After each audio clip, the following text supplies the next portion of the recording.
ขอเจริญพรสาธุชนญาติโยมแม่ใหญ่เวลาล่วงเลยมาตีสองตีสามปกติเวลาซ้ำนี่ก็เป็นเวลาที่กำลังง่วงเหงาเฮานอนกำลังอากาศเปลี่ยนแปลงเย็นเฮาทั้งหลายได้สดับตาฟังคำสอนพุทธเจ้าซึ่งครูบาอาจารย์ทั้งหลายได้มาสัตยายกล่าวเว้าสู่ฟังมื้อนี้ก็หลายองค์พอสมควรปกติอาตมามุนครูบาอาจารย์ก็คือปีกายก็แสดงธรรมอยู่ประมาณ5องค์5องค์ปีนี้นิมนต์7องค์แต่ว่าเหลืออยู่6องค์เดินทางมาจากทิศทางไกลเนเพิ่นก็ต้องรีบด่วนกลับขึ้นเมื่อเพราะว่ามีภารกิจก็คือว่าครูบาอาจารย์ผู้สิมีสติปัญญามีความสามารถนั้นมันหน่อยเพิ่นไปกลับเมื่อแล้วก็สิเดินทางไปประกอบภารกิจอาจารย์มนเพ่งได้นิมนต์เพิ่นไว้ได้ทราบว่าเพิ่นได้ไป12ปันนากลับมาจาก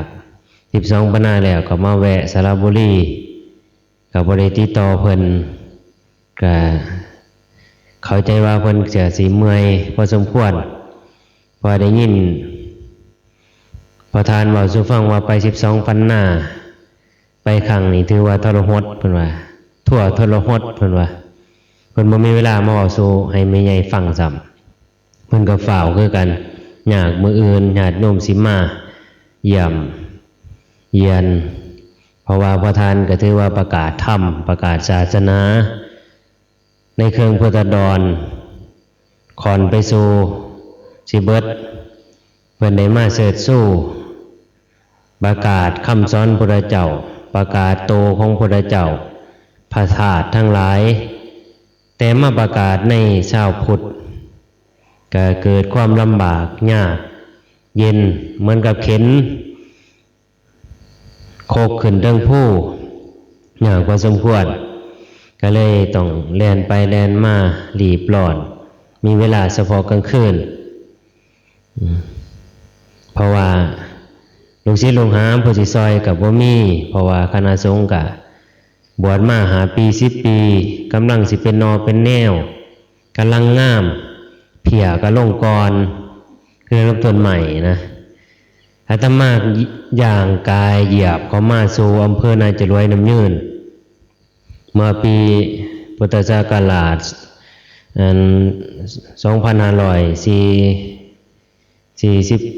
2541เขามาแล้วเขามาคนเคยกับครูบาอาจารย์47 45 46ก็มีครูบาอาจารย์นักปราชญ์บัณฑิตหลายแต่ว่าคนสุดท้ายก็ล่วงไปเหมือนกับใบไม้เป็นนักปราชญ์บัณฑิตปากหวานคนนมแน่นรูปรอพอสมควรคนสุดท้ายก็เพียลงจังว่ากำลังเกิดมาขึ้นมาใหม่ๆคือกันครูบาอาจารย์มาแสดงสู่แม่ใหญ่ฟังคนนมไฟแรงมีกำลังแต่สินิมนต์ครูบาอาจารย์มหาเถระองค์เกแกเนกะสงสารพอร่างกายของเพิ่นกลางคืนเฮาประกอบกุศลกันกลางคืนมันความลำบากก็เลยบ่ได้รบกวนเพิ่นเอาตั้งแต่หมู่คณะนมแน่นมาเพื่อเผยแผ่มาเพื่อสาธยายธรรมคำสั่งสอนของพระศาสดาซอยกันญาติโยมเมากับฟังมีผู้จำได้จังหน่อยบ่น้อแมวก่อนเปื่อยมีแต่หัวขวนมวนตี้ขน้อยว่าท่านบอกหรือจังไดนี่แต่ความมวนคืออาจารย์เพิ่นว่านั่นสาธุคือว่านั่นบ่ได้ดิเฮาฟังมานี่รู้สึกว่า4ปีที่ฟังครูบาอาจารย์ปรารภสาธยายธรรมสู่ฟัง แล้วก็ถือว่าเป็นปีที่เริ่มมีการเปลี่ยนแปลงหลายๆอย่างบ่คือเก่าบ้านเมืองเปลี่ยนแปลงไปและเป็นการที่ว่าอาตมาเห็นรู้สึกว่าปีนี้ประเมินค่าต่างๆคณะสงฆ์ครูบาอาจารย์มีกำลังอ่อนลงนักปราชญ์บัณฑิตกำลังเริ่มมีความแตกต่างเหมือนกับคำโบราณที่ว่าอย่างนักปราชญ์เป็นเงาง่วงหน้าที่กว้างขาดเขินเพื่อนว่าพวกฟงนักปราชญ์กาลนับมือสวยหลายปีเป็นอันต่างมาแล้วพาหากเทศไหวพ่ายซอยศาสนาฟงโมยิ่งใส่สวย13 ปีสิมีลูกนักปราชญ์เป็นเงาง่วงถือกระเบื้องออกเที่ยวขอนักปราชญ์เป็นเงาง่วงทะเลตื่นขอดเขินอันนี้เพื่อนว่าถึงนักปราชญ์บัณฑิตศพเศร้าอาตมาก็มองแง่โลกไม่ใช่สีมองคือกันกับอาตมาบอกว่าธรรมะนี่เริ่มมีหลายเปิดโทรทัศน์เบิ่งยามมื้อเช้าสถานีวิทยุวันเสาร์วันอาทิตย์หรือทุกมื้อผู้ใดเปิดในเขตเฮาก็สิได้ยินคณาจารย์ครูบาอาจารย์หลายๆรูปมากล่าวแต่ว่าเมื่อธรรมะแผ่หลายขึ้นมาคนมันหูเหิงบาดมันหลายผู้สิเข้าใจธรรมหน่อยลงปัจจุบันนักปราชญ์เป็นเงาง่วงหน้าที่กว้างขาดเขินเพราะเหตุว่านักปราชญ์บัณฑิตครูบาอาจารย์สาธยายธรรมหลายแต่ผู้เข้าใจธรรมหน่อยเมื่อคนเข้าใจธรรมหน่อยลงบานี้ก็บ่สนใจฟังธรรมเมื่อบ่สนใจก็บ่น้อมไปเพื่อสิฟังศีลธรรมนั้นก็ย่อมหดหายศีลธรรมสิสวยสิเศร้าไปพอถึงภาคญาติโยมทั้งหลายบาดอาตมามองถึงไม่ออกประเมินได้หลายบ่ว่าถึงไม่ออกส่วนหน่อยญาติโยมทั้งหลายก็เริ่มซบเศร้าเหี่ยวแห้งบ่มั่นใจในโตครูบาอาจารย์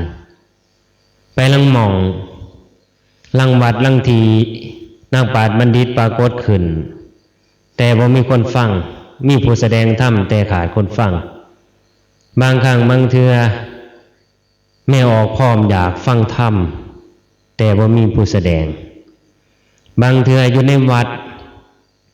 แม่ออกมีตั้งแต่อยากฟังเทศน์ฟังธรรมเข้าวัดจำศีลแต่ก็มีหลวงปู่หลวงตาหรือครูบามาอยู่วัดวาอารามบ่สามารถสิกล่าวคำสอนได้แสดงธรรมได้จิตใจของแม่ออกก็เรียกว่าเพื่อนว่าเขามาสู่วัดกับจิตใจเบิกบานคือกันกับดอกไม้บานแต่ว่าเมื่อดอกไม้เบ่งบานแล้วบ่ได้ถูกสมเกสรโดยเอาทำคำสอนเขาไปใส่ดอกไม้นั้นก็ซบเศร้าเหี่ยวแห้งไปก็เลยว่ามีลูก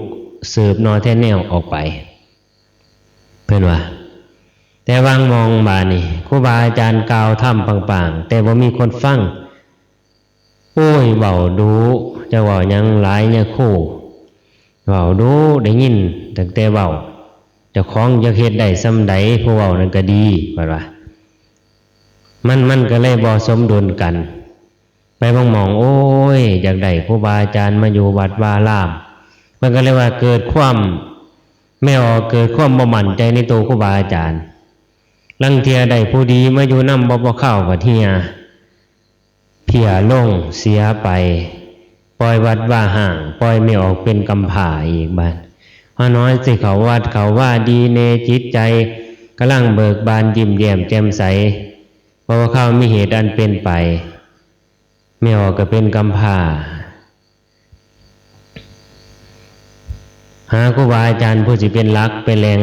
เป็นผู้กล่าวผู้แสดงผู้สีในแนวทางยากนั่นเป็นว่าเมื่อพุทธศักราชเลยเขต 2,000 ปีเหตุการณ์หลายๆอย่างสิปรากฏสิเปลี่ยนแปลงไปคนผู้ดีหากสิข้างคนผู้ห่างหากสิเสียเทวดาสิได้เอาเครื่องคำมาหอน เพิ่นว่าฮอนดูใจไผสิได้ข้างบางเคืองอันนี้ก็คือกันแล้วกับมื้อนี้ก็ถือว่าฮอนครูบาอาจารย์ฮอนมา6องค์ฮอนมาจากผู้ใดสิข้างผู้ใดสิเสียจากสิหม่อมแก่งหรือบ่หม่อมหัวซักหัวขวมพญามารเตคือเพิ่นว่าจังแม่นเท่าใดแล้วเนาะพญามารเตหัวซักหลายเที่ยเตลงทั้งข้างไข่อยู่ย่านมันทำกันทำทั้งหลังคือเพิ่นว่าหงายหลังหรือบ่หนักทำลงทั้งหน้าหัวซักทวนนั่นม่านโดบเหล่าเมื่อคุณงามความดีปรากฏขึ้นที่ใดม่านก็ย่อมปรากฏตามเมื่อสิกระทำคุณงามความดีม่านย่อมโดบเหล่าเพิ่นจึงบอกถึงลักษณะของม่านว่าคือพวกญาติโยมไม่ใหญ่เฮาม่านสิเขาโดยเขาม่านเขาผจญม่านเขาทั้งมือม่านเขาทั้งแอวทั้งขาม่านเขาทั้งตาเพิ่นน่ะเพิ่นอุปมาม่านเขาทั้งมือกะมือเคยประนมอันงดงามถ้าประนมนานๆเขามันก็เปลี่ยนแปลงเป็นเหี่ยวคือกันกับดอกบัวใหม่นุ่มประนมใหม่ๆมันคือกันกับดอกบัวตูมแต่ประนมนานๆเขาเอาซุบกันไว้บางคนเอาแบกไว้บาเอาขำไปข้างเอาข้างขำไว้นั่นเพิ่นว่าม่านเขาทั้งมือความงดงามหายไปแล้วก็ม่านเขาทั้งขาทั้งแอวเพราะว่าเขาปวดขาปวดแอวแต่ว่าคันนั่งอยู่บ้านคันคนนมเนนั่งเบิ่งหนังนั่งเบิ่งละครคันเรื่องมวนๆมันเนมันบ่ปวดปานใดได้แต่ลืมปวดมันกายลืมแต่คันเทศคุณงามความดีมันปวดมันบีบมันเต็งนั่นเพิ่นว่าม่านเพราะยังเรียกว่าขันธมารขันนี่ร่างกายนี่ก็คือม่านโลบเปล่าจิตใจให้กระวนกระวายขันธมารนั่นเพิ่นว่าม่านพอเห็นว่าสิเฮ็ดคุณงามความดีม่านจะต้องโลบเล่าม่านจะต้องกวนบุคคลใดสิฝ่าฟันอุปสรรคไปได้บุคคลนั้นจะต้องจิตใจเข้มแข็งจิตใจหนักแน่นหูนักใจนักพอสมควรจังสิสามารถฝ่าฟันอุปสรรคได้ก็เพราะเหตุเห็นว่าม่านลบเหล่าลบกวนก็คือกันก็มาวัดมาว่ามาเขาวัดเขาว่าไปหลายๆทีลังเทื่อก็ไปวัดหมู่ก็เว้าให้แน่ไปวัดเจ้าได้หยังหังมีดีใดขึ้นบ่คันไปวัดกลับมาแล้วผู้บ่ไปผัดลังคนก็ดูถูกไปวัดบ่เห็นหางหันมีขึ้นข่อยบ่ไปวัดข่อยก็หางมีได้ลังคนผัดไปวัดกลับเมื่อฤดูกาลต้นเดือนกลางเดือนอาจารย์เพิ่นว่าจังไดล่ะว่าซั่นกลับเมื่ออาจารย์วัดเพิ่นบอกเลขบ่อาจารย์วัดบ้านวัดป่าถามถ้าถือกะส่องซอย่อน้ำอยู่แต่พอถือบานกะห่วยพอสมควรตัวกันหาว่าพระหาว่าครูบาอาจารย์ตัวเอาไปมาอุ้ยเลขบ่บอกบ่ต้องไปดอกไปวัดพุ่นไกลปานใดก็ไปลังเทียมาวัดเพื่อหวังอามิตรส่วนมากคนเฮาความปรารถนาของมนุษย์พระพุทธเจ้าว่า1มนุษย์จะมีความปรารถนาว่าขอให้ข้าพเจ้าเป็นผู้ที่มีร่างกายสดสวยงดงามเป็นที่ต้องตาต้องใจของเพศตรงข้าม2มนุษย์ย่อมมีความปรารถนาว่าขอให้ข้าพเจ้าเกิดมาเป็นคนร่ำรวยมียศถาบรรดาศักดิ์มีคนนำหน้าถือตามนุษย์ย่อมมีความปรารถนาว่าเมื่อข้าพเจ้าได้บุตรเมื่อข้าพเจ้าได้สามีได้ภรรยาได้บุตรบุตรธิดาก็ดีขอให้สามีและภรรยาบุตรธิดาของข้าพเจ้านั้นเป็นผู้มีจิตใจชื่อตรงบ่คดบ่เลี่ยวเมื่อได้ลูกก็ให้เชื่อถอยฟังคำเบาง่ายสอนง่ายเพื่อแล้วเมื่อข่าวตกทุกข์ได้ยาก ถึงความลำบากก็ปรารถนาอยากให้คนอื่นยื่นมือเข้ามาช่วยเหลืออยากร่ำอยากรวยอยากหางมีดีใดเพื่อนว่าเพราะฉะนั้นเพื่อนว่าความอยากหางอยากมีดีใดอยากร่ำอยากรวยอยากสดสวยงดงามความปรารถนานั้นจะสำเร็จลงได้ต้องมีองค์ประกอบฟังได้บานฟังดีๆบานสิถือเลขฟังอะไรฟังบริบ่ถือเลขแท้คนที่ถือเลขใดพระเจ้าว่าดูก่อนพราหมณ์ดูก่อนขณบดีความปรารถนามนุษย์จะสำเร็จลงได้ก็เพราะมีเหตุโดยการแต่งเอาคือการให้เมื่อบุคคลปรารถนาอยากให้ตนเองเป็นคนรูปร่างสดสวยงดงามบุคคลนั้นต้องเป็นผู้ที่ไม่มีใจริษยาอาฆาตมาดลายเว้ากระแทกแดกดันเป็นคนมีใจอ่อนน้อมถ่อมตนมีจิตใจมีเมตตาบ่เป็นคนขี้งุดงิดฉุนเฉียวเป็นคนหล่าเริงแจ่มใสบ่หายกับฝืดกับฟาดเว้ากระแทกแดกดันอิจฉาริษยาหายเที่ยงกันนั่นทำให้เป็นรูปร่างบ่สดสวยงดงามจะต้องมีศีลเพิ่นว่าศีลก็คือว่าเว้นจากการพูดบ่ดีเว้นจากการประทุษร้ายต่างๆนั่นทำให้มีรูปร่างสดสวยงดงามนอกจากนั้นเพิ่นว่าเมื่อบุคคลปรารถนาอยากได้ลูกดังตัวผัวดังใจบุคคลนั้นถ้าเขาเคยให้ทานโดยการให้ทานด้วยความเคารพอ่อนน้อมให้ที่นั่งของผู้ใหญ่ย่ามย่างกายไปผู้เฒ่าผู้โทนั่งอยู่เป็นผู้หนุ่มผู้สาวไม่ยิ่งถ้าให้ย่างไปด้วยความอ่อนน้อมถ่อมโตหมอบข้านโบราณจึงว่าหมอบเข่าหัวเถ่างาย่างสุยซ้ำหะหลากขีดินจำก้นเขากาดคอยไปคอยมาก้มเงยบ่ให้ย่างเสียดสีผู้เฒ่าเมื่อเห็นคนเฒ่าคนแก่ก็ให้ที่นั่งคนแก่คนชราคนอาวุโสวัยวุฒิให้อาสนะแก่สัมมณะหลีกทางให้แก่อาวุโสสัมมณะเดินทางผ่านไปก็หลีกทางให้อาสนะที่สูงเฮาผู้หน่อยนั่งที่ต่ำบ่ควรไปนั่งที่สูงมันว่าในลักษณะนั้นนั่นล่ะเมื่ออานิสงส์นั้นพี่ดอกออกผลเพราะการเห็นทานด้วยความเคารพก็ดีทานด้วยความเคารพคือหยังเคารพในการให้ด้วยกายด้วยวาจาใส่ตักใส่บาตรเนี่ยมือเศร้าเอาเขามาใส่บาตรเคารพด้วยกายเมื่อยืนก็ยืนตรงบ่ใส่หมวกบ่ใส่รองเท้าบ่กันล่มเมื่อนั่งก็นั่งเป็นระเบียบเรียบร้อยไม่แสดงกายอันบ่สดสวยงดงามไม่แสดงวาจาทั้งเว้าทั้งใส่บาตรดังคนทั้งเว้าทั้งใส่บาตรดังเฒ่าเขี่ยวหมากนำทั้งเว้าทั้งมาใส่บาตรลังเทียเว้าให้เง่งกับฝงทั้งหัวยกเขาใส่บาตรนำนั่นเพิ่นว่าไม่เคารพด้วยกายไม่เคารพด้วยวาจาเว้าทั้งจาทั้งเอิ้นลังเทียลูกหลานมานั่งอยู่นำให้ลูกกับป้านั่นบักหามึงอีหามึงนั่งอยู่ดีๆเป็นหยังกูสิใส่บาตรจับแขนหลานสากลงนั่นพอไม่เคารพด้วยกายไม่เคารพด้วยวาจาเมื่อเป็นเช่นนั้นเมื่อได้ลูกก็ไม่ได้ดังตัวไม่ได้ผัวก็ไม่ได้ดังใจลูกก็สิบ่เชื่อถอยฟังคำเบ้าขึ้นมันเถียงเว้าคำหนึ่งมันได้10คำเถียงน้ำกลปัดหาย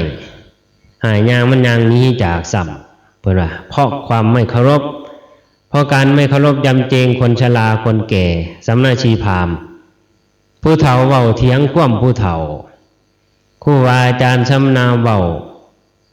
กับบ่เสือบ่ฟังคุยกันโซเลทับ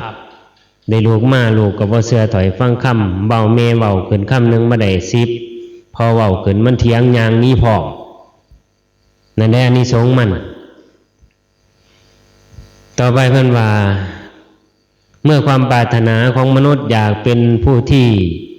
มียศถาบรรดาศักดิ์เป็นคนร่ำรวยมนุษย์ทั้งหลายเหล่านั้นก็ย่อมประกอบโดยการให้ทานอยู่เนืองๆแล้วก็เป็นคนที่อ่อนน้อมถ่อมตนไม่อิจฉาริษยาเมื่อเห็นบุคคลอื่นได้ดีได้ยินข่าวว่าผู้นั้นดีผู้นี้ดีบ่อิจฉาดีใจนำอนุโมทนาสาธุนำเพิ่นได้ดีลูกเพิ่นได้ดีหลานเพิ่นได้ดีผู้นั้นได้ดีบ่อิจฉาริษยาให้อาสนะแก่ผู้ที่มีคุณเคารพอ่อนน้อมถ่อมตนไหว้กราบบ่แม่นหยังเสียดสีนั่นแหละจะเกิดในตระกูลอันสูงจะมียศถาบรรดาศักดิ์แล้วก็จะเป็นผู้ที่เกิดมาเป็นคนร่ำรวยมนุษย์ทั้งหลายมีความปรารถนาเมื่อข้าพเจ้าตกทุกข์ได้ยากขอให้คนอื่นยื่นมือเข้ามาช่วยเหลือตกทุกข์ได้ยากจังไดลังเทียติดหนี้ติดสินบ่มีอยู่มีกินน้ำท่วมไฟใหม่คือเต็นผู้ใดน้อสิมาซอยเหลือมองไต่มองเนื้อบ่มีก็ย่อมปรารถนาให้คนอื่นซอยเหลือพอกลัวความลำบากความปรารถนาจะสำเร็จลงได้เพราะการให้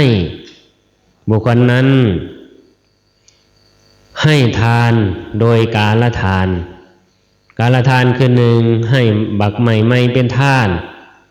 ให้เขาไม่เป็นทานให้ท่านแก่บุคคลกำลังเดินทางมาฮอดให้ท่านแก่บุคคลกำลังสิจากไปและให้ทานเวลาเขายากหมากแพงฝนฝ่าบ่ตกถึกต้องตามฤดูกาลตนเองก็มีน้อยคนอื่นก็ไม่มีถึงเรามีน้อยก็ย่อมให้เขาให้เวลาเขายากหมากแพงน้ำท่วมไฟไหม้ก็ให้เขาได้นั้นทานนั้นจะผลิดอกออกผลเกิดมาบุคคลนั้นจะเป็นผู้ที่ได้ลาภลอยถ้าเขาให้หมักใหม่ไม่เป็นท่านเขาไม่เป็นท่านเขาจะได้รับสิ่งที่ได้ก่อนเพื่อนถ้าเฮ็ดหยังก็ได้ก่อนหมู่เฮ็ดได้ก่อนหมู่ได้กินก่อนหมู่ถ้าเขาให้ทานแก่บุคคลกำลังเดินทางมาถึงและให้ทานแก่บุคคลกำลังจะไปสู่ทิศห่อเข่าให้ต้อนฝากเขาจะไปสู่ที่สานุทิศใดก็ดีจะมีคนอุปถัมภ์ค้ำชูบ่อึดอยากอึดกินมืดพี่อึดน้องไปบ้านนี่บ่มีพี่น้องไปก็สิพ่อพี่พ่อน้องคันว่าไปแล้วก็พาเลียเจ้าองค์หนึ่งพระศิวลีไม่ใช่เคยเห็นพระศิวลีบ่น้อบ้านบ่ได้ขึ้นไปวัดผู้พระลานสูง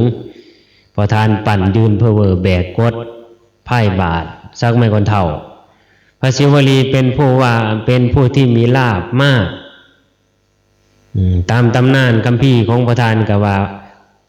พระพุทธเจ้าเฮาเสด็จมาในลุ่มของแม่น้ำลำโดมก็มีพระศิวลีติดตามมานำซึ่งเพิ่นเสด็จมาผู้หัวสร้างแล้วก็มาตัดพนาคาไว้แล้วก็เสด็จมาสู่ผู้พระลานสูงมาโปรดหลวงปู่เทวจักรแล้วก็ไปประทับร้อยพระบาทไว้ที่ผู้พระลานสูงไม่ใหญ่ผู้บ่ทันเคยเห็นก็สิได้เห็นถ้าได้ขึ้นไปเพิ่นเสด็จมาแล้วก็มีพระศิวลีติดตามเพราะหยังพระศิวลีเป็นผู้มีลาภมากเมื่อจะไปถิ่นทุรกันดารพระสัมมาสัมพุทธเจ้าสิถามโลดเหมือนกับครั้งหนึ่งพระสัมมาสัมพุทธเจ้าเฮาเดินทางไปกับพระอานนท์เพื่อจะไปเยี่ยม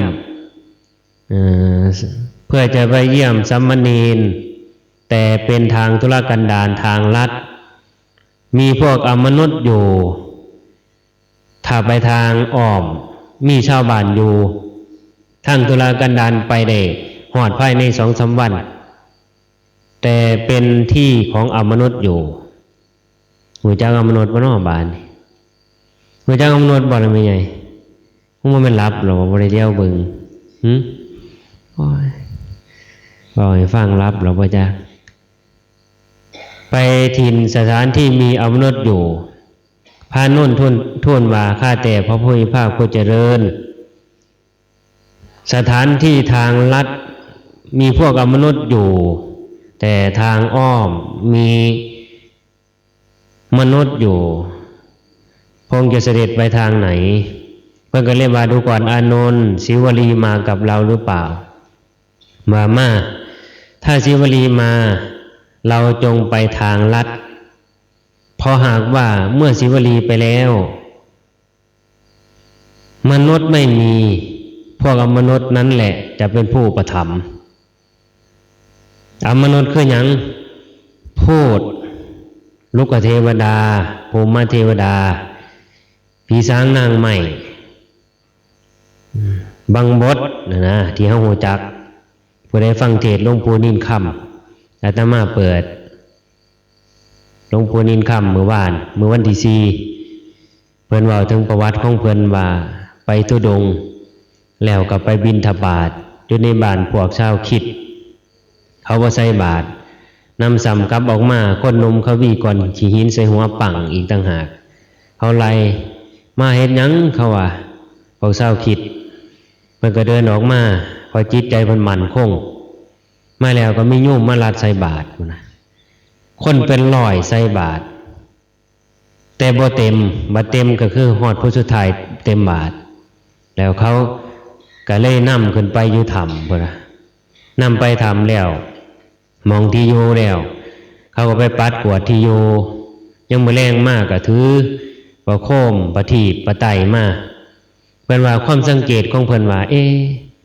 พ่อไม่ออกพวกนี้มาตาไสมาจากไสบ่คือคนธรรมดาโคมหรือว่าไฟที่ไต่มานั่นมันบ่มีแสงกระพริบบ่มีควันคือไฟเฮาเลี้ยวเบิ่งสรีระร่างกายของพวกเรานั้นละเอียดอ่อนบ่หยาบเลี้ยวเบิ่งตาบ่กระพริบพวกเรานั้นมื้อที่สองมาก็เลยถามว่าอุบาสก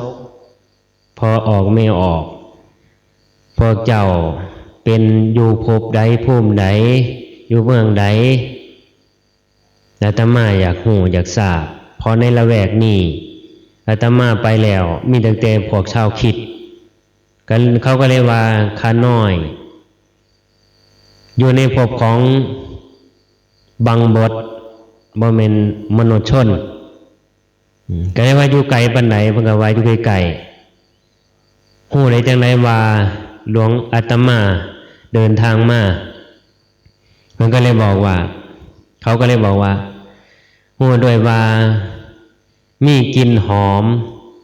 ศีลของพระคุณเจ้าหอมพุ่งขจรไปสู่ข้านาปราสาทดังของข้าพเจ้าก็เลยมั่นใจว่ามีพระคุณเจ้าซึ่งมีศีลอันบริสุทธิ์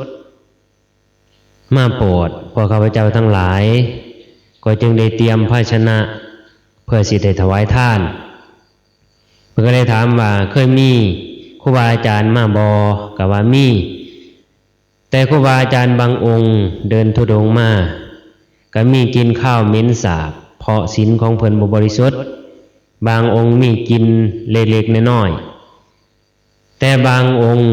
มีกินมากเหมือนกับพระคุณเจ้ามีกินหอมฟุ้งขจรไปข้าพเจ้าก็กำหนดด้วยรู้ด้วยข้านาประสาทว่าเป็นผู้มีศีลอันบริสุทธิ์ดังจากนั้นเมื่อสนทนากันแล้วเขาก็ปัดกวาดอุปถากอุปถัมภ์แล้วว่าขอนิมนต์พระคุณเจ้าอยู่แม้หากว่ามนุษย์ทั้งหลายบ่ได้ให้การอุปถัมภ์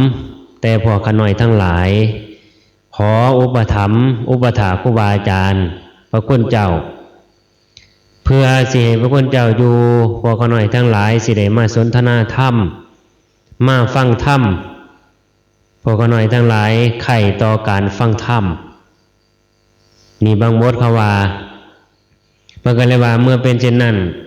อาตมาขอสถานที่ไปในบ่เพราะมื้อต่อไปโยมบ่จำเป็นจะต้องมาฮอดถึงทีเว้นเฉพาะเวลาการฟังธรรมอาตมาสิเสด็จสิเดินไปบิณฑบาตที่บ้านของโยม เพิ่นก็เลยว่ากะสั่นกะนิมนต์พระคุณเจ้าหลังจากนั้นเพิ่นว่าตื่นยามมื้อเช้าเพิ่นก็ไปบิณฑบาตย่างไปเขาก็เปิดปองให้ไปแล้วก็มีประตูแต่มันเป็นแก้วเป็นหยังเพิ่นว่าเมื่อย่างกายเข้าสู่ประตูหันปั๊บเข้าไปแล้วมันก็เป็นบ้านเป็นเมืองเฮือนซ่านสถานที่เต็มเป็นเมืองใหญ่พอสมควรบิณฑบาตเขาเตรียมใส่บาตรเต็มทีใส่บาตรเป็นร้อยๆแต่แห่งบ่เต็มถ้าบ่เบิดคนใส่บาตรนั้นสิบ่เต็มมีความพิเศษเป็นว่าพวกที่มาใส่บาตรสงบเสงี่ยมเงียบมิดอ่อนช้อยนุ่มนวลอ่อนหวานสงบกายสงบวาจาเคารพสักการะเมื่อเดินเข้าไปย่างเข้าไปสู่ในภูมิของเขาเพิ่นว่าเงาตนเองก็บ่เห็นเงาบ่มีมองดูไปถึงอากาศปกติก่อนสิเข้าประตูนั่นมองไปถึงอากาศมีก้อนเมฆขี้ฟ้าแต่ว่าเขาไปสู่ภูมิของเขาขี้ฟ้าก็บ่มีบ่ร้อนบ่เย็นจักตะเว้นขึ้นซ้ำใดเพิ่นว่าอยู่ในภพนั่นอันนี้เพิ่นเว้าหลวงปู่นินคำอาตมาเปิดให้แม่ใหญ่บัดเปื่อยฟังมื้อวันที่4เป็นเทปที่เขาส่งมาให้ประสบการณ์ของเพิ่นการเดินธุดงค์เมื่อฟังแล้วจริงหรือเท็จก็ฟังไว้ซะก่อนเดี๋ยวท่านเผาว่าเชื่อหรือบ่เชื่ออันนั้นเพิ่นเว้าถึงครูบาอาจารย์ผู้ที่เพิ่นได้ฝึกฝนอบรมตนพอสมควรมีบุญบารมีเผยแผ่พระธรรมคำสอนพุทธเจ้าประกาศศาสนา ย้อนไปกล่าวถึงพระพุทธเจ้าเมื่อเพิ่นเว้าถึงว่าพระศิวลีมาก็จึงไปทางลัดพวกมนุษย์ทั้งหลายก็เตรียมพระคุณเจ้าของเราเสด็จมาแล้วโดยบุญบารมีของพระศิวลีไปอยู่ไสก็ตามพวกเราเทพเทวดาลูกค้าเดือดร้อนก็เลี้ยวเห็นแล้วเกิดความหักเหมือนกับลูกเหมือนกับพี่ชายเหมือนกับน้องชายเหมือนกับพ่อของตนเองพี่สางนางใหม่อยู่บ่ได้จะต้องน้อมนำอาหารข้าวหวานมาถวายนั่นเว้าถึงพาเรียเจ้าในครั้งพุทธกาลในเหตุนั้นจึงอ่านตำราหรือว่าฟังจากพอทานวัดผู้เว้าสู่ฟังซึ่งคัมภีร์ที่เพิ่นเขียนไว้ว่าพระพุทธเจ้าเสด็จมาในลุ่มของแม่น้ำน้ำโดมจะต้องมีพระศิวลีเสด็จมาด้วยก็เพราะว่าในข้าวครั้งนั้นเพิ่นบอกว่ายุนยอดโดมนั่นก็พวกมนุษย์หลายเมื่อพระพุทธเจ้าตัดพระนาคาแล้วส่วนหนึ่งมอบให้เทวดาส่วนหนึ่งมอบให้พระศิวลีพระมหากัสสปะพระศิวลีก็ไปเอาแร่ทองคำซึ่งพวกมนุษย์รักษาไว้นั่นมาอธิษฐานปั่นเป็นพระพุทธรูปหลวงปู่โตโคตมะที่เราทั้งหลายได้กล่าวคำสักการบูชาหลวงพ่อโตโคตมะอยู่วัดบ้านแสนชนีถึงซึ่งถือฝังดินไว้อยู่ใต้พื้นดินธรณีแล้วก็เสด็จนำดุมเถื่อเขามาเรื่อยๆเพื่อโปรดเวไนสัตว์โปรดทั้งมนุษย์และก็โปรดทั้งลงไปสู่เมืองนาคไปโปรดพญานาคหน่อยถึงมีบุญบารมีสะสมมาสามารถตรัสรู้เป็นพระเจ้าเป็นพระอรหันต์ได้แต่ว่าท่านไปเมื่อเห็นพระศาสดาเฮาเสด็จไปสู่ก็จึงแล่นมากอดขาพระเจ้าจึงว่าเจ้ามีบุญบารมีพ่อสิตรัสรู้ไปนิพพานแต่ฉะนั้นเราเจ้ายังมาอยู่ในขาบของสัตว์เดรัจฉานพอการเป็นสัตว์เดรัจฉานบ่สามารถสิตรัสรู้ได้เพิ่นก็เลยว่าข้าพระพุทธเจ้ามีความปรารถนาอันแรงกล้าเพื่อเสด็จสู้พระศาสนาเสด็จสู้พระธรรมคำสั่งสอนของพระสัมมาสัมพุทธเจ้าเพิ่นก็เลยเล็งญาณว่าดูก่อนมหากรรมฤทธิ์ความปรารถนาของเธอจะสำเร็จอีกไปเมื่อเฮาปรินิพพานไปแล้วครึ่งพุทธันดรก่อนพุทธกาลเมื่อพุทธศักราชล่วงเลยไป 2550 นั่นล่ะจึงเป็นวาระของเธอจะต้องดำเนินไปเพื่อสิเสด็จสู่พระศาสนา อันนี้พวกไม่ใหญ่มาจากอำเภอเริงนกท่าว่านี่อาจารย์จอยเพิ่นว่าสิพาไปกราบนมัสการร้อยพระบาทไปชมบารมีของครูบาอาจารย์หลวงพ่อพลังศรีซึ่งองค์ที่แรกที่เพิ่นขึ้นบวชชีพราหมณ์ล่ะสาธยายธรรมเพิ่นเป็นผู้ได้สะสมบารมีมาเชิดชูพระศาสนาคำศาสนาซึ่งวันเปิดร้อยพระบาทอาตมาก็ได้อยู่ร่วมได้ไปร่วมเปิดพร้อมกับอาจารย์จอยซึ่งเป็นลูกศิษย์อาตมาอาจารย์พร3-4 องค์ซึ่งตอนที่พระบรมธาตุพระโลหิตธาตุพระเขียวแก้วธาตุเสด็จมาวันพุธหลวงพ่อทานก็ได้โทรมาบอกว่าบัดนี้พระธาตุเสด็จมาแล้วอาตมาก็จึงได้ขึ้นไปในกลางพรรษาพอช่วงนั้นก็เป็นช่วงที่กำลังฝึกฝนเจ้าของโดยการพักอาหารเพื่อสิชำระจิตใจซักฟอกร่างกายเพื่อสิไปเข้าเฝ้าพระพุทธเจ้าไป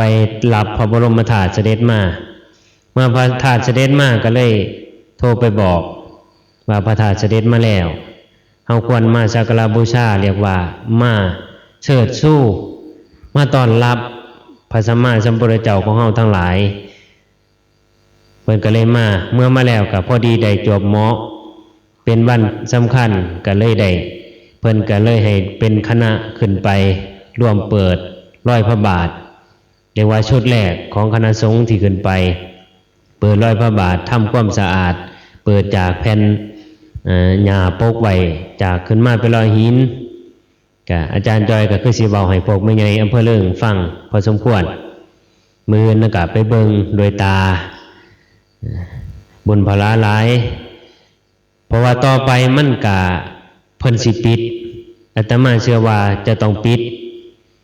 พอได้ยินทราบจากเพิ่นว่าคณะสงฆ์ทั้งหลายหลวงพ่อพรหมวศิริยานหลวงพ่อเจ้าคณะภาค10พระเทพแต่ก็หลวงพ่อเจ้าคณะจังหวัดปรึกษาประชุมกันแล้วได้มีจัดงานปฏิบัติธรรมวันที่17 กุมภาพันธ์สิฮอดนี้เพิ่นสิเสด็จมาชมรอยพระบาทแต่ว่าอาตมาก็มองไว้ว่าอีกต่อไปคงจะถูกปิดไว้กันน่า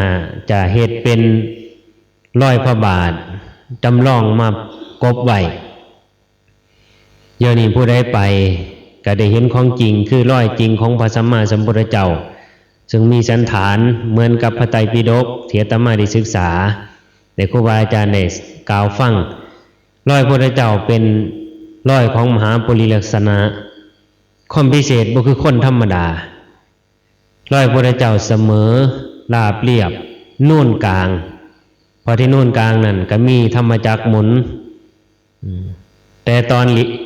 ปลายตีนเสมอราบเรียบนี่คือรอยของพระพุทธเจ้ามหาปุริลักษณะมือของเพิ่นกะนิ้วมือของพระพุทธเจ้าเฮานี่4 นิ้วนี่เสมอกันลันกันแต่นิ้วโป้งความแตกต่างของเพิ่นนั่นตีนเพิ่นคือกันตีนของเพิ่นกะนิ้วตีนนี่เสมอกันหมดทุกนิ้วแล้วกะบ่เว้ากลางคนเฮานี่ตีนเว้ากลางของเพิ่นตีนสิบ่เว้ากลางแต่สินูนกลางขึ้นมา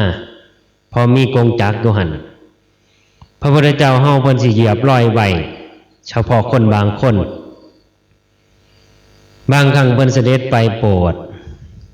โทนพราหมณ์เป็นผู้บุคคลสำคัญในศาสนาพระพุทธเจ้ามองเห็นว่าโทนพราหมณ์นี่เป็นผู้มีเป็นคณาจารย์มีลูกศิษย์หลายลูกศิษย์เป็นพระกษัตริย์จะต้องไปเรียนจากโทนพราหมณ์ต่อไปเมื่อเฮาปรินิพพานมหาชนทั้งหลายกษัตริย์ทั้งหลายก็สิพากันยื้อแย่งเอาซึ่งพระบรมสารีริกธาตุผู้สิปราบผู้สิให้คนมหาชนทั้งหลายยอมรับได้คือโทนพราหมณ์นั้นเป็นอาจารย์เป็นครูสอนศิลปวิทยาการปกครองบ้านเมือง การต่อสู้อาวุธทั้งหลายแก่พวกเจ้าชายหัวเมืองต่างๆมีลูกศิษย์หลายคุณภาพพระเจ้าเล็งเห็นอนาคตเมื่อพระองค์ปรินิพพานไปจะมีปัญหาพระองค์จึงเสด็จเดินทางไปในทางที่ทวนภาพสิไปอาบน้ำกับไปเหยียบรอยพระบาทไว้เพราะว่าเพิ่นว่าห้อยตีนของพระเจ้านี่บ่แม่นสิปรากฏทั่วไปคือห้อยตีนของมนุษย์ธรรมดาเพราะตีนของเพิ่นนุ่มนิ่มแล้วกับมีกำลังมากโดยการเยื่องกายทกขาการย่างของพระเจ้าบ่สายโตบ่สายแอวย่างโตตรงเสมอโยกขาขึ้นโยกขาเยื่องซ้ายแลขวานิ่งเมื่อเคลื่อนไหวย่างไปพระวรากายเคลื่อนจากสะเอวลงมาหอดตีนจากเทิงไปนิ่งอยู่เสมอความพิเศษของพระเจ้าเพราะมีกำลังมหาศาลหลังจากนั้นทนพามก็เดินทางไปสิไปอาบน้ำไปเห็นห้อยปั๊บเพราะทนพามเป็นผู้ที่จบไตรเพศทำนายลักษณะมหาปุริลักษณะว่าห้อยนี่เพียงแต่เห็นเท่านั้นก็มั่นใจว่าร้อยนี่บ่แม่นร้อยคนธรรมดาชะร้อยนี่เป็นผู้ที่สิ้นกิเลสเป็นผู้ขามวัฏสงสารเป็นไผไปบ่ได้ร้อยนี่จะต้องเป็นร้อยของพระศาสดาพระสัมมาสัมพุทธเจ้าก็จึงตามร้อยไปสถานที่ที่ร้อยปินทางไปพระเจ้าก็นั่งถ่ายอยู่ใต้ห่มไม้ทนบ้ามไปแล้วก็เลี้ยวเห็นสัพพะลังสีรัศมีของพระเจ้าพุ่งออกจากพระวรากายสัพพะลังสีคือรัศมีหกประการที่ออกจากพระวรากายของพระเจ้าพุ่งออกอยู่ตลอดโดยบารมีของเพิ่นสะสมมาทนภาพก็ไปแล้วก็ไปกราบแล้วก็ดูปุริลักษณะ32อนุพยัญชนะ80ในร่างกายของพระเจ้าครบหมดทุกส่วนว่าบุคคลนี้แน่นอนว่าเป็นพระศาสดาเอกของโลกคือพระสัมมาสัมพุทธเจ้าพระพุทธเจ้าจึงแสดงธรรมโปรดทนภาพเพิ่นก็ได้บรรลุธรรมพระอนาคามีบุคคลระดับ3พระอนาคามีเป็นพระอนาคามีแล้วมันคงในรัตนตรัยเมื่อพระพุทธเจ้าอายุล่วงเลยไป80พรรษาจึงปรินิพพานเมื่อปรินิพพานที่เมืองกุสินาราเมื่อทำการถวายพระเพลิงเสร็จเมืองกุสินารานั้นพวกมลากษัตริย์ก็จึงได้เก็บเอาพระบรมธาตุของพระพุทธเจ้าตอนที่สิเผานั้นซึ่งพันด้วยผ้า500พื้นแล้วก็มีผ้าคูพิเศษเอิ้นว่าผ้าซักด้วยไฟซึ่งเป็นใยไหมหุ้มไว้ทั้งนอกเมื่อเผาพระบรมศพเปลวไฟควันกระสิบคงกระจายไฟใหม่ผ่า500พื้นข้างในหมดเหลือแต่ผ่าพื้นอยู่ข้างนอกบ่ใหม่แล้วก็พระธาตุของเพิ่นแตกออกเป็นชิ้นเล็กชิ้นน้อยที่สุดเท่ากับเม็ดข้าวหักเม็ดถั่วเม็ดง่าหักเม็ดง่าสันฐานแล้วพระธาตุเขียวแก้วเอิ้นว่าแขวบะแง่ส่วนหนึ่งซึ่งเหลือไว้แล้วก็พระธาตุหลักขวัญซึ่งไฟบ่ไหม้ยังเป็นสินใหญ่ตอนที่เพิ่นเผาพระบรมศพพวกกษัตริย์ทั้งหลายไปเปิดหีบเหล็กล่างเหล็กพอเอาเผาในล่างเหล็กซึ่งเผาด้วยน้ำมันจันทร์เปิดออกแล้วก็พระบรมธาตุของพระพุทธเจ้ามีประกายแสงระยิบระยับพวกเรานั้นก็เกิดความสังเวชสลดเพ้อพอความคิดฮอดห่วงหาอะไรพระบรมศาสดากษัตริย์ทั้งหลายทั้งมวลหลังจากนั้นก็จึงนำเอาพระบรมธาตุมาไว้แล้วก็ตั้งด่านรักษาเสพฉลองกลัวชาวเมืองอื่นมาลักขโมยมันก็เป็นดังที่เขาคิดไว้ ชาวเมือง6-7หัวเมืองได้ทราบว่าบัดนี้พระบรมศาสดาปรินิพพานแล้วพระองค์เป็นเชื้อสายของมหากษัตริย์แม้พวกเราเองก็เป็นกษัตริย์เฮาก็ถือว่าเป็นพญาติของพระองค์เฮาควรได้ส่วนแบ่งคือพระบรมธาตุเพื่อสิเอามาประดิษฐานไว้แล้วทำการสักการะบูชาแก่ลูกแก่หลานคู่บ้านคู่เมืองของพวกเฮาเป็นที่พึ่งของจิตของใจเมื่อพระองค์ปรินิพพานไปแล้วจึงได้ทรงทูตไปขอส่วนแบ่งถ้าบ่ให้ก็ยกทัพหลวงไปพร้อมคันบ่ให้ก็คือสิลบประชาชนชาวเมืองก็ล้อมเมืองกุสินาราพวกมรรคกษัตริย์ประชุมกันด่วนให้หรือบ่ให้เพราะเหล่านั้นว่าพระสัมมาสัมพุทธเจ้าพระองค์ปรินิพพานที่เมืองของพวกเฮา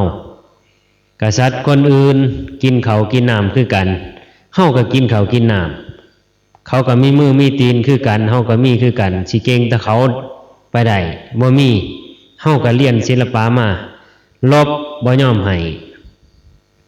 ก็เตรียมทาพร้อมสิลบพวกกษัตริย์6-7หัวเมืองก็ยกทัพประชิดเมืองเตรียมสิลบ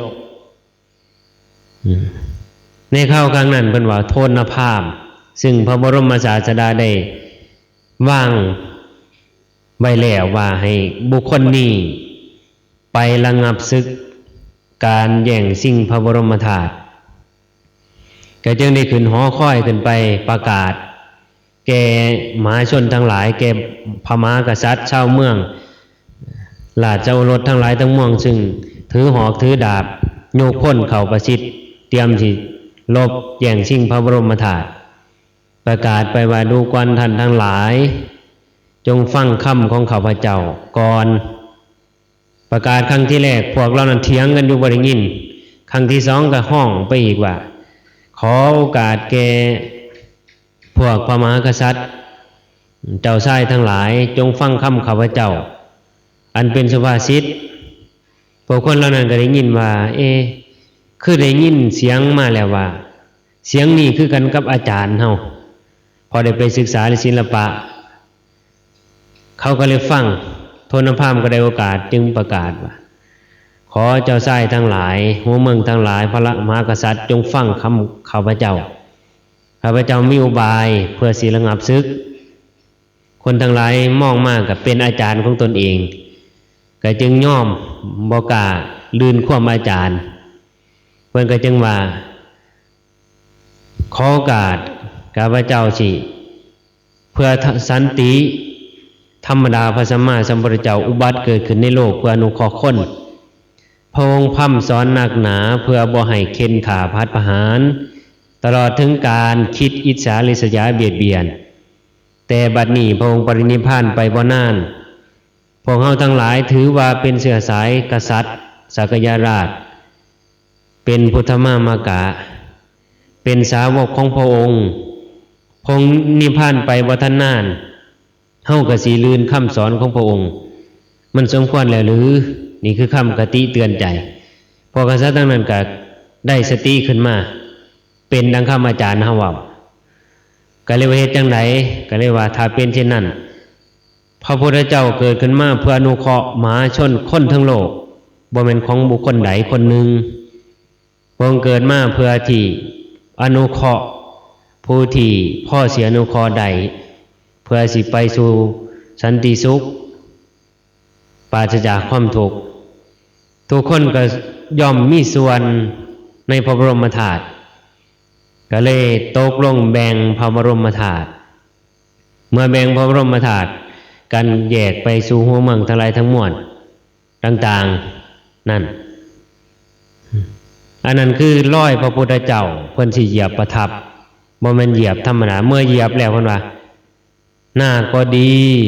ดินน้ำไฟลมสร้างสรรค์บ่สามารถพัดพาไปแต่ในประเทศไทยเฮาพระพุทธเจ้าเสด็จมาฟังประวัติศาสตร์พระพุทธเจ้าเคยเสด็จมาครั้งหนึ่งในลุ่มของแม่น้ำธนานาทีเสด็จมาในข้าวครั้งนั้นเวียงจันทร์บ่ได้เอิ้นว่าเวียงจันทร์ เสด็จมาลงสู่เมืองเวียงจันทน์แล้วก็เดินทางนำลุ่มแม่น้ำลำโขงขณะนั้นแม่น้ำลำโขงชื่อว่าแม่น้ำธนะนาที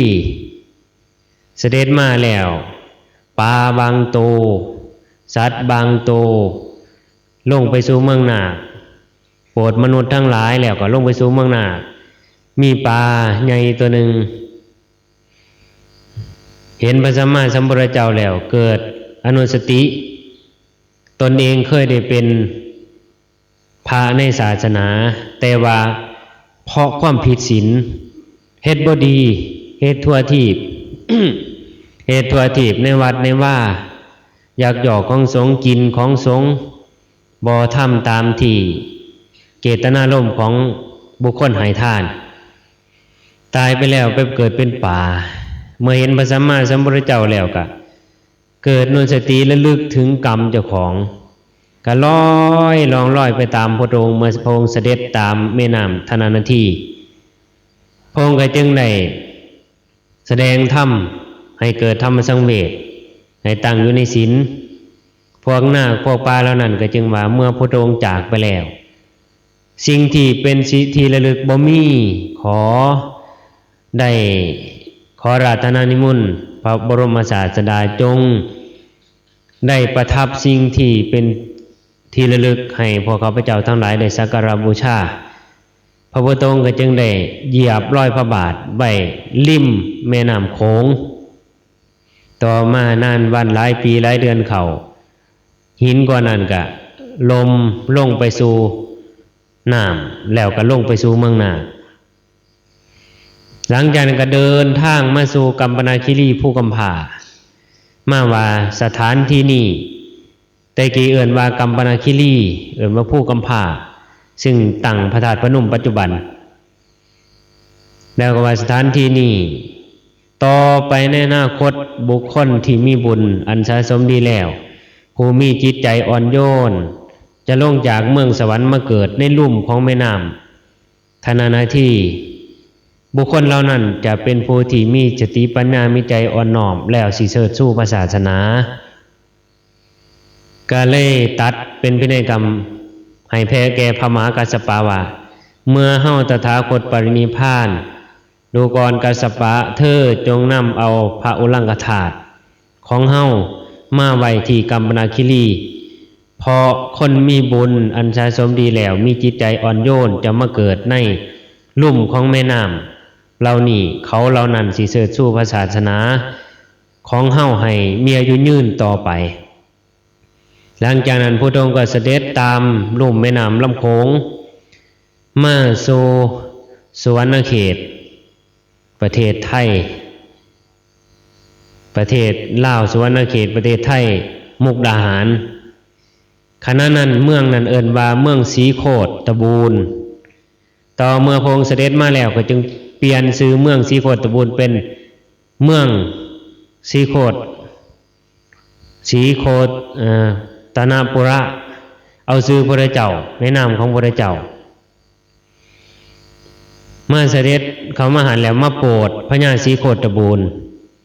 แล้วพระองค์ก็เสด็จออกไปทางทิศตะวันออกเฉียงเหนือ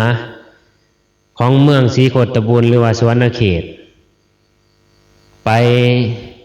พักอยู่ใต้ห่มหั่งเพื่อจะไปฉันอาหารบิณฑบาตแล้วไปฉันอาหารที่ใต้ห่มหั่งขณะนั้นก็เดือดร้อนพระอินทร์เทวดาบัดนี้พระสัมมาสัมพุทธเจ้านั่งลงประทับจะฉันภัตตาหารทำภารกิจน้ำก็บ่มีผู้ประทับก็บ่มีพระอินทร์ก็จึงได้ใส่วิสุกรรมเทพบุตรลงมาไปเจาะเป็นหมูพุ่นว่าแปลงเป็นหมูไปเจาะให้น้ำพุ่งพุดขึ้นมาน้ำซึมขึ้นมาแล้วก็ได้เป็นมนุษย์ได้นำน้ำมาถวายพระพุทธองค์ก็ฉันภัตตาหารอยู่หั่น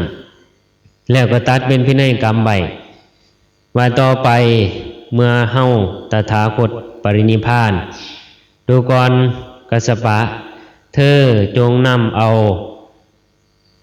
พระธาตุซึ่งเป็นคอกระดูกสันหลังของเฮามาประดิษฐานไว้ที่นี่เพราะลมนี้ บุคคลมีบุญสิมาเกิดเขาสิเสด็จสู่พระศาสนาปัจจุบันเอิ้นว่าพระธาตุอิงหั่งอาตมาเคยไปสมัยที่เดินธุดงค์ตั้งแต่ตอนที่กำลังยังดีอายุ24-25 ปีไปกับเพื่อนสะธรรมมีครูบาอาจารย์หลายๆรูปแต่อย่างนี้ครูบาอาจารย์เหล่านั้นก็เหี่ยเบิดเพียลงไปประเทศลาวข้ามสร้างวัดว่าเกดีย์ปากหวานคุยเก่งเนที่แรกปากหวานก็ไม่ออกบันไม่ออกปากหวานขึ้นบันก็เฮียกะเลียตาตมาผู้เดียวยังสืบไม่เพราะคุยบ่เก่งก็เลยอยู่ได้หลังจากนั้นก็เสด็จกลับขึ้นไปสู่กัมปนาคิรีภูกัมพาแล้วพระองค์ก็จึงเสด็จเข้าไปสู่เมืองสกลนครในข้าวครั้งนั้นบ่ได้เอิ้นว่าสกลนครไปแล้วก็จึงได้ไปประทับร้อยพระบาทไว้ที่พระธาตุเชิงชุมปัจจุบันเหยียบร้อยพระบาทไว้หันพญาของเมืองซึ่งอยู่ในเมืองหันเมืองสกลนครในขังก่อนนั้นก็จึงได้ทำการต้อนรับพระพุทธองค์ก็เสด็จขึ้นไปประทับพักอยู่ที่ผู้นำหลอนในเทือกเขาภูพานทิศตะวันตกเสียงใต้ของภูพานราชนิเวศในเทือกเขาหันเลี้ยวลงมาดูเมืองสกลนครเลี้ยวดูรอบทิศขึ้นสู่ กลับขึ้นสู่เวียงจันทน์แล้วก็ตัดพินัยกรรมแก่พม่ากัสสปะว่าดูก่อนกัสสปะธรรมดาภัตตกัปนี่พระพุทธเจ้าทั้ง5 พระองค์จะต้องมาเหยียบร้อยพระบาทไว้ที่พระธาตุเชิงชุมต่อไปคนมีบุญสิมาเสด็จสู่ศาสนาของเฮาหลังจากนั้นพระพุทธเจ้าปรินิพพานไปแล้วเขาก็เลยมีการมองอนาคตคนในเขานั่นก็มองว่าห้อยพระพุทธเจ้าเหยียบปั๊บไผไปแล้วบ่เห็นพระพุทธเจ้าเห็นห้อยของเพิ่นก็ดีใจเอามือไปลูบไปค้ำเอาหัวไปถุยไปกราบไปไหว้คนโบราณรูปห้อยนั่นก็เริ่มเลื่อนล่างไปเพราะผู้นั้นก็ลูบผู้นี้ก็เสร็จนักปราชญ์บัณฑิตก็จึงมองเห็นว่าถ้าเอาปล่อยไว้จังสี่ต่อไปห้อยนี่ก็สิเลื่อนก็จึงได้ปิดโดยการไปสร้างร้อยพระบาทจำลองมาแล้วก็สร้างครอบไปแล้วก็เอาร้อยพระบาทประทับไว้ทั้งเทิงถึงพระธาตุเทิงซุ่มอยู่จังหวัดสกลนครถ้าผู้ใดไปก็สิเห็นตั้งแต่ร้อยพระธาตุที่ร้อยพระบาทที่เพิ่นเฮ็ดเป็นร้อยจำลองอันนี้คือการบอกมาถึงภูพระลานสูงอาตมาพิจารณาคิดว่าม่อนานก็คงจะเป็นอย่างสั่นเคยถามหลวงพ่อพระรังสีว่าตั้งแต่พระเจ้าตามที่หลวงปู่ได้กล่าวว่าแต่พระเจ้าเหยียบที่แรกร้อยเป็นจังไดเพิ่นว่าตอนเหยียบที่แรกร้อยชัดเจนทุกอย่างนิ้วทุกอย่างครบแต่ว่าเมื่อพระเจ้าจากสถานที่นั้นไปมหาชนทั้งหลายเมื่อพระเจ้าจากไปกะว่าพระเจ้าเหยียบประทับร้อยอยู่ไสก็พากันลังไหลไปกบ่ายไปกราบคือขณะนั้นหลวงปู่มหาเทวจักรเป็นผู้ประกาศศาสนาอยู่ในยุคนั้นในช่วงนั้นอยู่ในลุ่มของแม่น้ำเทือกเขาเหล่านี้คนทั้งหลายก็ไปไหว้ไปกราบไปลูบห้อยลูบจนเหลื่อมลองรอยบางอย่างก็เลื่อนไปขึ้นนิ้วตีนเป็นนิ้วนี่ก็เลื่อนไปมีแต่เป็นห้อยกลมแต่ว่าเป็นรูปสันฐานดอกบัวเจ้าก็รูปคอยก็รูปแก้ผ้าโผกหัวมาเสร็จถุยเอาไปพันหัวเพาะเป็นพุทธานุสติเพิ่นก็เลยได้นำเอาหินพันซองมาปิดไว้บ่ให้มนุษย์แม้แต่เทวดาผู้เกิดใหม่ก็บ่เห็นล่อบุคคลที่มาเปิดมาประกาศคือครูบาอาจารย์หลวงพ่อเพิ่นสะสมบารมีมาได้สะสมบารมีตั้งสัจจาธิษฐานต่อหน้าพระบรมศาสดาสมัยครั้งที่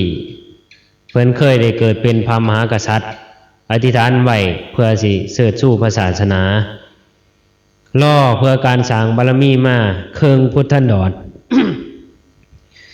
เคิงพุทธันดร 2,500 กว่าปี550 ปี549 ปีเข้า50 ปีพวกเราเทวดาทั้งหลายก็จึงได้เปิดสิ่งเหล่านี้เพื่อให้มหาชนทั้งหลายผู้ที่มีบุญลงมาเพื่อสิสะสมบารมีของตนเองไปให้สูงๆแล้วก็พ้นไปจากวัฏสงสารคือความทุกข์คือไปสู่นิพพานแต่ว่าเมื่อมหาชนทั้งหลายผู้ที่มีปัญญาหน่อยบุญหน่อยก็ย่อมเกิดความกังขาสงสัยจริงหรือเท็จได้แต่ความเถียงกันถกเถียงกันก็บ่เกิดประโยชน์เพราะเป็นเรื่องธรรมชาติและธรรมดาความเลื่อนความปิดเบียนแห่งม่านทั้งหลายโดนจิตโดนใจให้ความคิดเห็นคนแตกต่างไปเพราะม่านกลัวมนุษย์หนีไปจากอำนาจหนีไปจากอำนาจของม่านมันจึงลบเหล่าจิตใจบ่อยากให้ไปบ่อยากให้ฟังบ่อยากให้เชื่อบ่อยากเฮ็ดนำทำตายก็จึงเกิดความแข็งกระด้างเกิดทิฏฐิความเห็นผิดมานะความถือตัวเกิดขึ้นทำคำสอนก็บ่สามารถเฉียวไปใส่จิตใจให้จิตใจอ่อนได้นั่นก็เป็นฉะนั้นอันนี้เว้าถึงร่องรอยของพระบรมศาสดาซึ่งเฮาทั้งหลายถือว่าอยู่ในลุ่มแม่น้ำลำโดมเป็นลุ่มแม่น้ำลำโดมสู่อนาคตจากนับจากนี้ไปอีก10 ปี20 ปี100 ปีความเจริญสิเกิดขึ้นในลุ่มน้ำเหล่านี้ถือว่าลุ่มสุดท้ายเพราะลุ่มน้ำเหล่านี้ถือว่าเป็นคนที่อาภัพมาเกิดดังเช่นไล่มาจากสกลนครมานครพนมมาทั้งยโสเหล่านั้นถือว่าเป็นนักปราชญ์บัณฑิตมาเกิดวัฒนธรรมเหล่านั้นคืนลูกหลานพ่อแม่เขาวัดเขาว่าหาบกตาไปวัดไปว่าสำนายชีพามฝึกฝนอบรมเจ้าของคุ้นคั่งวิชาการเกิดขึ้นยวมเพิ่มวัง30ก็ดีเขาเอ่นว่าแต่ก่อนเอ่นว่าลุ่มนั่นเป็นลุ่มของนักปราชญ์บัณฑิตถิ่นของนักปราชญ์แต่ว่าลุ่มของแม่น้ำลำโดมบานเป็นคนที่มีความอาภัพบางอย่างคือหนึ่งครูบาอาจารย์บ่ค่อยได้เดินทางมาเผยแผ่2บุคคลเหล่านั้นเกิดขึ้นมายากโดยภารกิจการงานเฮ็ดให้ใส่หน้ามุกหม่นกลตอบ่มีเวลาสิให้แก่ตนเองฝึกฝนเจ้าของเป็นคนอาภัพสติปัญญาหน่อยบ่หลายหน่อยก็คือกันก็ไม่ใหญ่เฮาจังซี่แหล้ว10 คน20 คนเฮาก็เกิดก่อนโรงเรียนอพยพมาจากทั้งอื่นมาอยู่นี่ฟังก็เข้าใจยากบ่ฮู้แม่นฟังหลายเทื่อก็เข้าใจยากเฮ็ดนำบ่ถูกถือว่าเฮาบุญบ่หลายแต่มีบุญอยู่บุญบ่หลายถ้านับจากนี้ล่วงไปเพิ่นว่าบุคคลที่สะสมแล้วคือพวกไม่ออกก็ดีเมื่อบุคคลใดมองเห็นช่องปองทางปรงใจลงได้ทิฏฐิบ่มีปิดกันมานะความถือตัวบ่มีทิฏฐิความเห็นผิดบ่เลอะเลื่อนหลงไหลไปทางอื่นบ่แสวงหาสิ่งอื่นแสวงหาเครื่องอยู่เครื่องที่เพิงแล้วก็สามารถล่องลอยไปกลับมาอีกครั้งก็อาจสิเกิดเป็นผู้มีสติปัญญามาอยู่ในยุคของความอุดมสมบูรณ์ในพุทธศาสนาในยุคนั้นในช่วงนั้นนับจากนี้ไปอีกอาจจะ30 ปี50 ปี100 ปีลุ่มเหล่านี้สิเจริญหยังเมื่อพระสัมมาสัมพุทธเจ้าบัดเกิดขึ้นที่ใดมหากษัตริย์ก็ดีเทวดาลูกค้าพรหมมาก็ดีย่อมไปประชุมสโมสรกันณสถานที่แห่งนั้นมนุษย์ทั้งหลายผู้มีบุญสิลงจากพรหมโลกลงมากันเลือกพ่อเลือกแม่เลือกสิมาเกิดพ่อแม่มีศีลแม่มีธรรมก็จะได้ลูกเป็นคนมีศีลมีธรรมมาเกิด นั่นเป็นผู้มีสติปัญญากระดังที่กล่าวไว้ว่าบัณฑิตชาติทั้งหลายเมื่อจะเกิดก็เลือกมารดาเลือกบิดาในครั้งโบราณกาลเป็นว่าบัณฑิตสิลงมาเกิดคือคนบุญสิลงมาเกิดนี่จะต้องมองว่าแม่เฮามีศีลบ่เมื่อไปเกิดแล้วเฮาจะต้องอยู่ไกลวัดวาอารามบำเพ็ญบารมีเมื่อเลือกดีแล้วเขาจึงได้ลงมาเกิดมาแล้วเขาก็ต่อบุญต่อกุศลต่อไปเหมือนโบราณกาลเพิ่นบอกว่าบัณฑิตสองพี่น้องก่อนสิลงมาเกิดมาจากพรหมเพิ่นบอกว่ามีสองตายายได้กันมาอยู่เฒ่าแก่สองตายายนั่นก็ปกติแล้วสองเฒ่านี่อยู่คนละฝั่งคลองพ่อก็อยู่ฝั่งคลองหนึ่งแม่ก็อยู่ฝั่งคลองหนึ่งเป็นคนหนุ่มหน่อยทางฝ่ายแม่นี่ก็เป็นลูกสาวกุดุมพี่ก็คือพยาบาลลูกสาวพยาบาลทางฝั่งคลองข้างนี้ก็ลูกชายกุดุมพี่ลูกชายพยาบาลสองคนคุยกันว่าคันลูกโตเมียโตออกขอดออกมาเป็นผู้ชายเฮาเป็นผู้หญิงหรือโตเป็นผู้หญิงเฮาเป็นผู้ชายให้แต่งงานกันมันกันตั้งแต่ลูกยังอยู่ในท้องบ่ทันเกิดไว้ไงต่อมาก็ลูกเกิดมาก็เป็นหญิงเป็นชายจริงๆมันกันก็บอกว่านั่นบอกไงมาแล้วก็บอกให้ฟังว่าลูกเอ้ยเมื่อต่อไปเจ้าทั้งสองแต่งงานกันแล้วเจ้าสิเป็นผู้ปกครองหมู่บ้านเรานี่แทนพ่อสองคนนี่บ่จิตใจบ่หนักไปทางกามออกจากเนคขมะจิตใจมุ่งไปสู่เนคขมะจารินีผู้หญิงก็มีความคิดว่าเกิดมาชาตินี้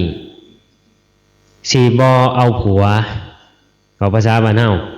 บำเพ็ญเนคขมะจารินีผู้ชายคิดว่าจะบ่มีการเอาเมียจะต้องบำเพ็ญเนคขมะจารินีแต่ว่าถึงเข้าอยู่16 ปีพ่อแม่ก็เลยได้มาประชุมกันว่าสมควรแต่งงานแล้วลูกเฮาเฮ็ดจังไดก็จึงว่าเอาแต่งถ้าบ่แต่งตามพ่อแม่ก็บ่ได้คนโบราณเชื่อพ่อเชื่อแม่ก็จึงว่าตกลงแต่งพ่อแม่ว่าแต่งก็แต่งแต่ว่าสัญญากันว่าแต่งงานแล้วเฮาทั้งหลายเฮาสองคนมีจิตใจเหมือนกันเฮาจะฮักกันอยู่ด้วยกันเหมือนกับพี่ชายกับน้องสาวเมื่ออยู่ได้แล้วพ่อแม่ล้มหายตายจากไปแล้วก็บ่ได้เคยได้ร่วมรักกันดูเหมือนกับพี่ชายน้องสาวจริงๆต่อมาอยู่แก่มากก็เลยมองเห็นว่าการที่เฮาทั้งหลายเฮาทั้งสองมาอยู่เป็นหัวหน้าเขานี่มันยากเป็นหัวหน้าเขาลังเทียเขาความนั้นมาฟ้องความนี้มาฟ้องต้องตัดสินต้องรับผิดชอบคนเป็นหมื่นๆพันๆเอาเถอะเฮาทั้งหลายสองคนตรงนี้จากสละสิ่งเหล่านี้ไปอยู่ป่าบำเพ็ญเนคขมะบารมีเพื่อสัมปายภพเฮาสิบ่ตกต่ำจึงไปอยู่ในป่าเป็นฤาษีผู้ฤาษีเมดาบสดาปัสสินีแล้วก็อยู่ในป่าหันจนอายุล่วงเลยไปชะแลเฒ่ามาแน่จังหน่อยก็เลยมาคิดว่าเฮ็ดจังไดเมื่อเฮาสองคนอายุรุ่นราวคราวเดียวกันถ้าป่วยพร้อมกันไผสิตักน้ำให้กินเมื่อเฮาเฒ่าแก่มาพร้อมกันเกิดเป็นหยังไปผู้ใดสิดูแลรักษาเฒ่าซ่ากันเฮาน่าจะมีบุคคลอื่นมาซอยมาดูแลมาดูรักษาหลังจากนั้นก็เลยว่าถ้าซั่นก็ควรมีลูกต่อจากนั้นเพิ่นก็เลยได้อธิษฐานบ่ได้ร่วมรักกันแต่อธิษฐานเอาลูกเมื่ออธิษฐานเอาลูกด้วยบุญบารมีสะสมมาเพราะการเกิดจุติในวิญญาณบางอย่างวิญญาณบริสุทธิ์เกิดด้วยสิ่งที่มหัศจรรย์เดือดฮ้อนเทวดาอินพรหมยมยักษ์ไปฮอดพระโพธิสัตว์ซึ่งอยู่สวรรค์ชั้นดุสิตสมควรจะต้องจุติลงไปเกิด อสิเบิดบุญจากสวรรค์ไปสร้างบารมีต่อก็จึงเลือกว่าบุคคลใดควรเป็นแม่ของเฮามารดาของเราจึงมองไปเห็นฤาษีนั่นก็จึงได้ไปปฏิสนธิเกิดในครรภ์ของฤาษีเมดาเรียนว่าดาปัสสินีเกิดในครรภ์แล้วก็ใหญ่ขึ้นมาเอิ้นเมก็ใส่ชื่อพอใส่ชื่อว่าสามะภายหลังก็คือได้อุปถากประทับพ่อแม่อันนี้เว้าเอาเครื่องเดียวเงินว่าคนมีบุญสิลงมาเกิดเลือกมารดาบิดาแม่แต่คือพระสัมมาสัมพุทธเจ้าของเฮาตอนที่พระองค์จะจุติจากสวรรค์สันดุสิตลงมาเกิดในครรภ์ของพระนางเจ้าสิริมามายาเมของเพิ่นอันนั้นก็ตรงมีพรหมมีเทวดาไปลาธนานิมนต์เชิญพอเมื่อนางสิริมามายาเมของเพิ่นได้พิเศษกับพระเจ้าสุโธทนาแล้วเป็นเวลาสมควรโลกกำลังร้อนพวกเทวดาผู้รักษาศาสนาพวกเรานั้นมีอายุยืนดังที่เฮาฟังอาจารย์หยุดเพิ่นว่าเมืองของเทวดาเมืองเฮา50 ปีเมืองเทวดาแค่วันเดียวมันล่วงเลยกันขนาดนั้นเทวดาอายุยืนแล้วก็เลยว่าโลกกำลังร้อน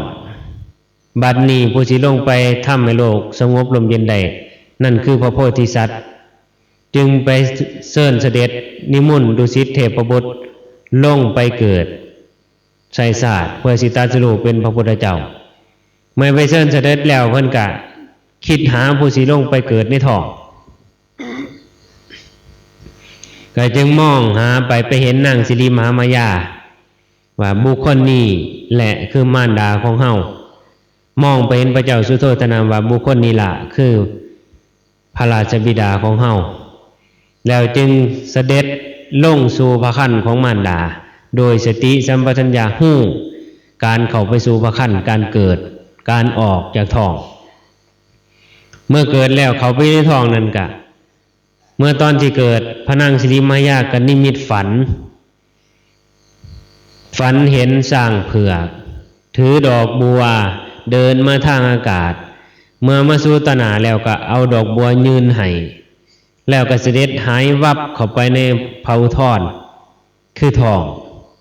ตื่นมาวันยังมื้อเช้าก็รีบไปทูลพระสวามี จึงหมอหอนมาทำนายหมอหอนก็บอกว่าพระเมเจ้าพระนางเจ้าทรงพระคันและคันของพระนางผู้สิมาเกิดนำเป็นพระราชโอรสเป็นบุคคลมีบุญญาธิการมาก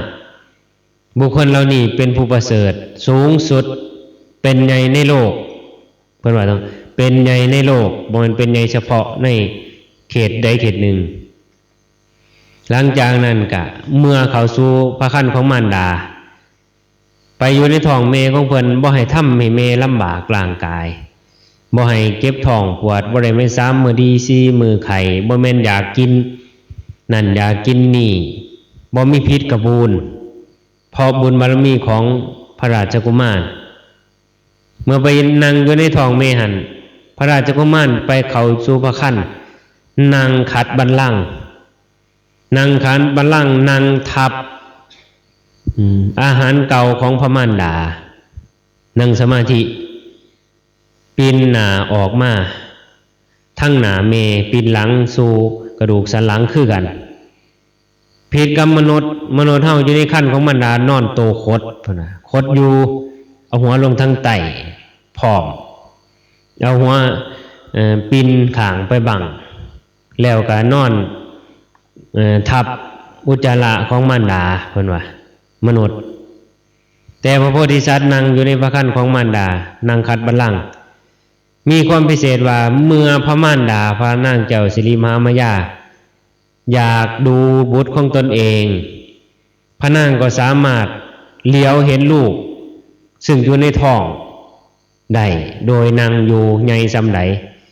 นั่นคือบารมีของพระโพธิสัตว์พระพุทธเจ้าของเฮาก่อนที่ได้ตรัสรู้นางอยู่ในท้องไม่หันเมื่อเขาไปสู่พระคันของมารดา มารดากะบ่ได้มีการเสพสันทวาสแล้วกะสมทานเอาซึ่งอุโบสถศีลทุกวันศีลศีลห้าเป็นประจำท้าวจตุโลกบาลทั้งสี่ท้าวเวสสุวรรณท้าววิรุฬโหท้าววิรูปโขท้าวทตาลัทธาทั้งสี่ย่อมมายืนรักษาในที่ทั้งสี่บ่ให้เปรตผีม่านยักษ์อมนุษย์ทั้งหลายมาเบียดเบียนพระนางใดร่างกายของพระนางก็เป็นไปเคลื่อนไหวพระนางทรงพระวรกายโดยการบริหารขันธ์อย่างสม่ำเสมออบรมตนเองฝึกฝนตนเองโดยจิตใจอันมั่นคงจนล่วงเลยไปได้10 เดือนเมื่อ10 เดือนเต็มทีเรียกว่าครบทศมาศ10 เดือนแกจึงได้เสด็จประพาสอุทยานลุมพินีวันเมื่อไปถึงตอนเช้าแล้วประชาชนให้การต้อนรับเสนามาตย์ข้าราชบริพารของเพิ่นในการต้อนรับจัดประรำประลาให้แล้วก็เกิดประชวรเจ็บท้องอย่างขนาดเมื่อเกิดประชวรในพระคันแล้วพวกเสนามาทั้งหลายก็ตั้งประลำขึ้นกั้นเพื่อว่าพระแม่เจ้าสิคลอดบุตรสิคลอดพระราชโอรสถ้าเสียวกลับขึ้นเมืองกับบ่ทันพอเกิดประชวรตั้งประลำประลาไว้กั้นขอบเขตแนวไว้พระนางแทนทีมนุษย์ทั้งหลายการคลอดบุตรนั่งย่อบังนอนบังพาออกบังแต่พระนางเจ้าสิริมหามายายืนเหนียวกิ่งลั่งสมัยนั้นต้นหั่งซึ่งเดลดาษอยู่นั่นงาลั่งเพื่อเดินว่านางลั่งน้อมงาลงมาเพื่อนางพระนางเจ้ายื่นมือขึ้นไปจับงาลั่งแล้วก็คลอดประสูติพระราชโอรสออกเมื่อประสูติพระราชโอรสเสด็จออกจากพระอุทธรของมารดาบ่ได้ออกคือคนธรรมดาเสด็จออกมาบ่ต้องมีการตัดใส่เฮแพรใส่บือเสด็จออกมาร่างกายบ่เปื้อนโดยมุ่นทินบ่ต้องจับไปล้างบ่มีเลือดติดบ่มีเฮบ่มีโรคเสด็จออกมาแล้วก็ย่างไปโดยพระบาทเพราะตีนของเพื่อนนั้นมีกงจักรซึ่งมีดุมมีกงจักรเป็นมีสีมีดุมเต็มทั้งสองข้างหมุนกงจักรนั้นถ้าไม่หมุนก็จึงเคลื่อนเพราะว่าร่างกายย่างไปได้เกตก่าวสู่ทางทิศเหนือพวกเราเทวดาทั้งหลายท้าวจตุโลกบาลหลับเสด็จแล้วเทวดาใน10,000 โลกธาตุประชุมกันดีสีตีเป่าโคมดนตรีทอนำร้อนทอนำเย็นพุ่งลงจากอากาศลงสงสนานดอกไม้ทิพย์ในเมืองสวรรค์โปรยลงดอกมุทาโลกดอกไม้ในเมืองในสวนลุมพินีวันออกดอกสะพรั่งผิดจากฤดูกาลเป็นบางต้นจากต้นถึงยอดหลังจากนั้นเสด็จไปได้เกตก่าวพงเสด็จไปได้เกตก่าวแล้วก็เลี้ยวดูทิศทั้งสี่ทิศตะวันออกทิศใต้ทิศตะวันตกทิศเหนือแล้วก็เป่งอุทานสัจจวาจาว่าการเกิดของเฮาเป็นการเกิดครั้งสุดท้ายเฮาเป็นผู้ใหญ่ของโลกนี้บ่มีผู้ใดยิ่งใหญ่ทอเฮาเมื่อประกาศสิ่งเหล่านั้นแล้วก็มนุษย์ทั้งหลายก็จึงเขารับเสด็จประคับประคองส่วนเมของเพิ่นเรียกว่าพระนางเจ้าสิริมหามายาก็บ่มีความทุกข์ยากลำบากเดือดร้อนเพราะการประสูติพระราชกุมารประสูติง่ายดายบ่ยากเกิดไปชั่วนิดเดียวบ่ทุกข์ทนทรมานห้องโห่โพสังกาห้องไห้ไก่ขันบ่ทุกข์ทรมานคือกันกับคนธรรมดาเพราะบารมีของพระราชกุมารและกับบุญบารมีของพระนางเจ้าสิริมหามายาพระนางเจ้าสิริมหามายาผู้สิเป็นเมของเพิ่นนั้นได้สะสมบารมีมา2 อสงไขย พระพุทธเจ้าสะสมบารมี4อสงไขยแสนกำไรมหากัปเมเพิ่นสะสมบารมี2อสงไขยครึ่งหนึ่งเพื่อสิได้มาเป็นเมบ่แม่นว่าคือใดสิเป็นโหลดสะสมบารมีมาตั้ง2อสงไขยแล้วมาปรารถนาอยากเป็นเมของพระพุทธเจ้าก็จึงได้เป็นสมความปรารถนาเมื่อเป็นแล้วก็คลอดพระราชโอรสแล้วเมื่อพระราชาโอรสได้3 วันเลี้ยงพราหมณ์108ขนานพระนามให้ซื้อว่าจังไดพราหมณ์108คนกะเลี้ยงพราหมณ์108และขนานพระนามคนทั้งหลายพราหมณ์เหล่านั้นดูปุริลักษณะก็จึงว่าสมควรให้ซื้อพระราชกุมารว่าสิทธัตถราชกุมารแปลว่าบุคคลปรารถนาสิ่งใดย่อมสำเร็จชื่อของเพิ่นมีความหมายหลังจากนั้นพราหมณ์108ก็จึงคัดเอาคณาจารย์ผู้สิเฉียบแหลมแตกสารในไตรเพศได้8 คนจงทำนายถ้วยทักมหาปริลักษณะของราชกุมารว่าเป็นคนมีบุญสิเป็นผู้จังไดสิได้ครองบ้านนั่งเมืองบ่อายุสิยืนยาวปานใด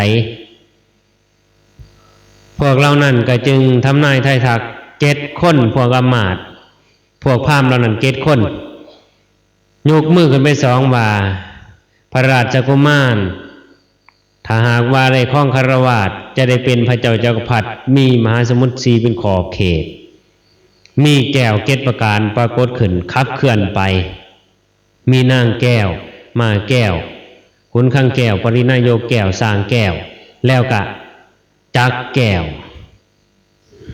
นางแก้วถ้าว่าบ่เป็นพระเจ้าจักรพรรดิจะต้องเสด็จออกบรรพชาพระองค์จะตรัสรู้เป็นพระพุทธเจ้าเป็นศาสดาเอกของโลกนี่คือพราหมณ์7 คนได้เว้าแต่มีพราหมณ์คนหนึ่งซึ่งมีความนมแน่นสะสมบารมีมา1อสงไขยนั่นคือโทนพราหมณ์นั่นคือโกณฑัญญาพราหมณ์โกณฑัญญาพราหมณ์ยกมือขึ้นเป็นหนึ่งว่ามหาบุรุษคนนี้แน่นอนว่าพระองค์เมื่อเติบใหญ่ขึ้นมาจะออกบวชแล้วก็ตรัสรู้เป็นพระสัมมาสัมพุทธเจ้าเป็นศาสดาเอกของโลกนั่นขนานพระนามแล้วก็ทำนายปริลักษณะต่อมาล่วงไปได้7 มื้อพระมารดาของเพิ่นเมของเพิ่นพระนางเจ้าสิริมหามายาก็จึงที่วงคตตายเพิ่นก็จึงได้อยู่ด้วยเป็นลูกกำพร้าบัดก็มีพี่เลี้ยงนางนุ่มคัดเอาพี่เลี้ยงนางนุ่มแล้วก็ให้พระนางซึ่งเป็นนางมหาประชาบดีโคตมีเป็นน้องสาวของพระนางเจ้าสิริมหามายาเป็นผู้เลี้ยงหลานเลี้ยงพระสิทธัตถราชกุมารสืบไปจนอายุล่วงเลยใหญ่ได้7 ปี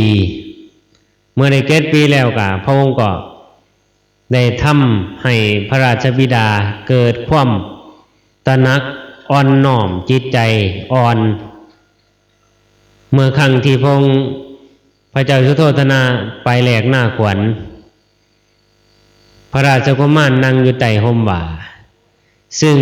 พวกนางสนมทั้งหลายพากันไปดูการแหลกหน้าขวัญเมื่อไปแหลกหน้าขวัญแล้วพระนางสนมเหล่านั้นไปดูแหลกหน้าขวัญพระราชกุมารอยู่คนเดียวก็เลยนั่งขัดบัลลังก์เมื่อนั่งขัดบัลลังก์แล้วก็เริ่มเจริญซึ่งอานาปานสติซึ่งพระองค์ได้สะสมมาเป็นร้อยศาสตร์พันศาสตร์นั่นครั้งแรกที่พระองค์ได้ระลึกถึงอานาปานสตินี่เว้าให้ไม่ใช่มันเปื่อยฟังพอสมควรอานาปานสติธรรมอันเป็นเครื่องอยู่ของพระโพธิสัตว์ของพระพุทธเจ้าของพวกพรหมเพิ่นว่าของพาริยเจ้าทั้งหลายคืออานาปานสติอันนั้นเว้าถึง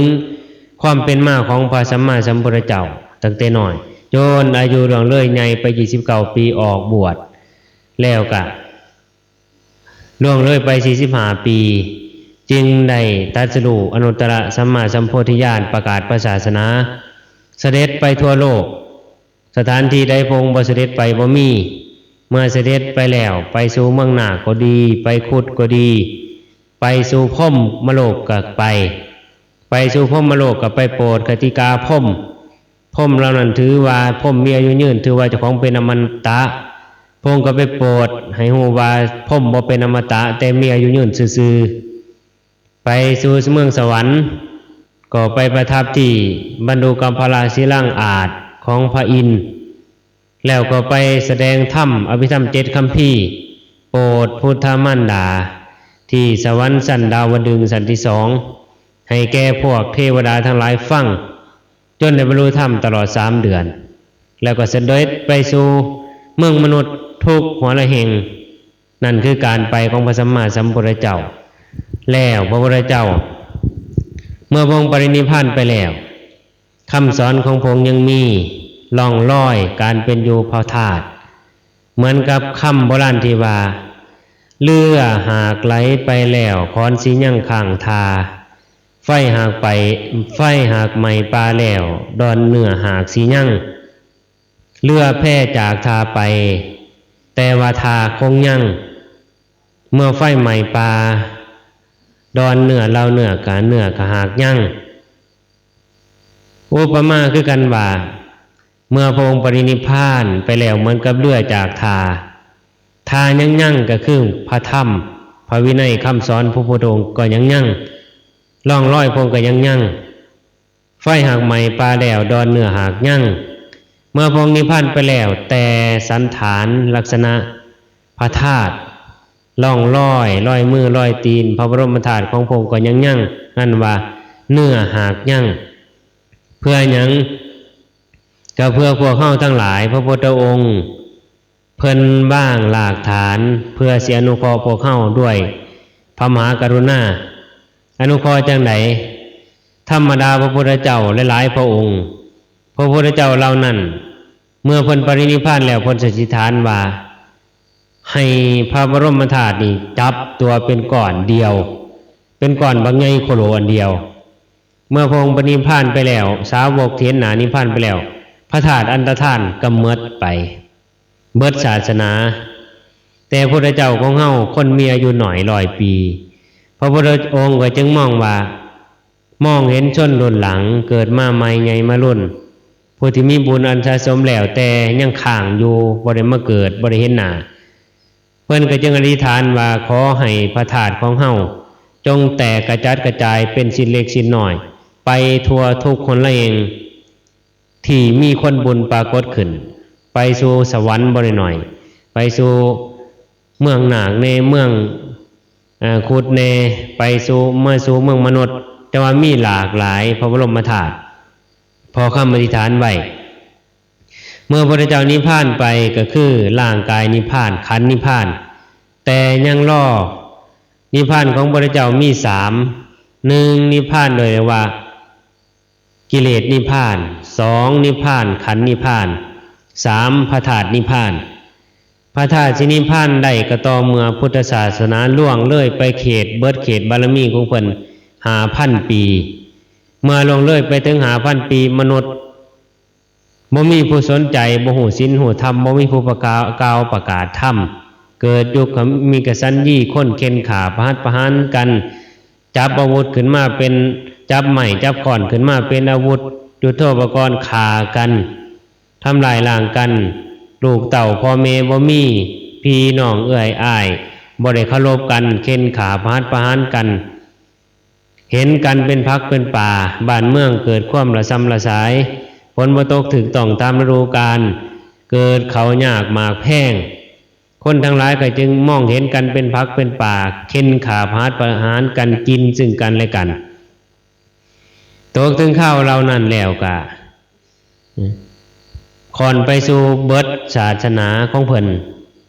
แล้วพระธาตุก็สิร่วมตัวเป็นหนึ่งเมื่อพระธาตุร่วมตัวเป็นหนึ่งได้มนุษย์บ่มีผู้ได้เสด็จสู้บ่มีบุญเทวดาบางจำพวกอยู่ในเขตบริเวณนั้นก็เป็นผู้บ่มีบุญพระธาตุของพระสัมมาสัมพุทธเจ้าก็ถึงข้าวอันตรธานหายไปจากโลกเมื่อนั้นก็คือเบิดศาสนาโลกก็เกิดลุกเป็นไฟคนทั้งหลายเกิดความเดือดร้อนเพราะบ่มีศีลบ่มีธรรม